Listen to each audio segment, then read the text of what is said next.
Bismillahirrahmanirrahim. Assalamualaikum warahmatullahi wabarakatuh.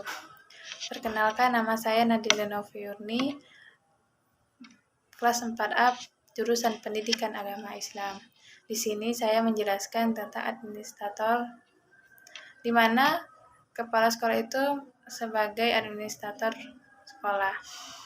Kepala sekolah sebagai administrator pendidikan, dia bertanggung jawab terhadap kelancaran pelaksanaan pendidikan dan pengajaran di sekolahnya. Tugas dan fungsi dari kepala sekolah menjadi administrator itu ada 4. Yang pertama itu sebagai perencanaan, yang kedua pengorganisasian, yang ketiga pengkoordinasian, dan yang keempat atau yang terakhir itu kepegawaian. Kita jelaskan satu persatu. Yang pertama itu perencanaan atau planning. Salah satu fungsi utama yang menjadi tanggung jawab kepala sekolah adalah dia yang menyusun dan membuat perencanaan. Oleh karena itu, setiap kepala sekolah harus membuat rencana tahunan sesuai dengan ruang lingkup administrasi sekolahnya. Maka kepala sekolah membuat program tahunan mencakup bidang-bidang seperti program perencanaan, kesiswaan atau kemuridan, kepegawaian, keuangan, dan yang terakhir itu perlengkapan. Kita masuk yang kedua, pengorganisasian.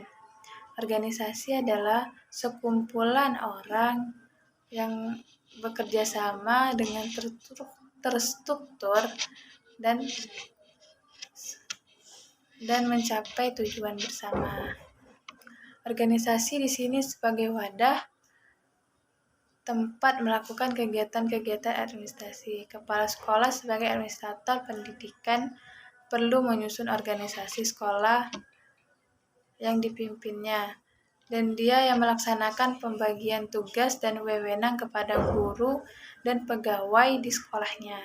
Jadi kepala sekolah itu dialah yang berandil di situ membagi tugas-tugas untuk guru dan pegawai-pegawai yang ada di sekolah. Dan yang ketiga itu pengkoordinasian.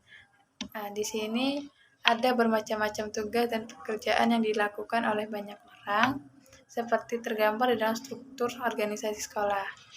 Nah, kepala sekolah itu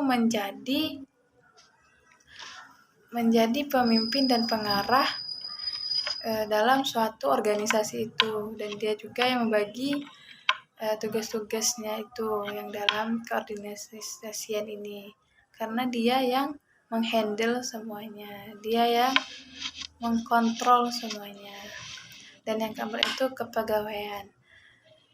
Dalam pengelolaan kepegawaian mencakup dalamnya penerimaan dan penerapan seorang guru dan pegawai sekolah. Nah, di sini kepala sekolah itu harus dia betul-betul mengetahui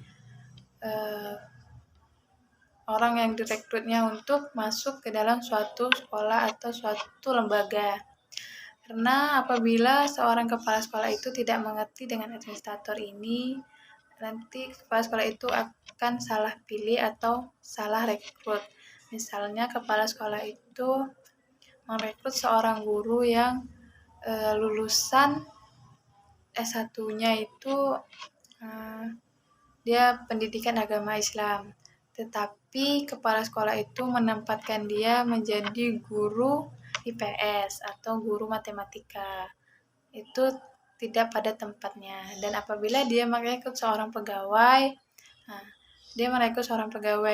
dia membutuhkan seorang security, tetapi yang direkrutnya itu seorang lulusan S3. Nah, itu berarti seorang kepala sekolah itu tidak tahu tempatnya atau dia tidak mengerti dengan administrator. Nah, mungkin itu saja yang dapat saya sampaikan dan saya jelaskan. Lebih dan kurangnya saya mohon maaf. Apabila ada salah-salah kata dan salah-salah ucap, saya mohon maaf. Wabillahi taufiq wal hidayah. Wassalamualaikum warahmatullahi wabarakatuh.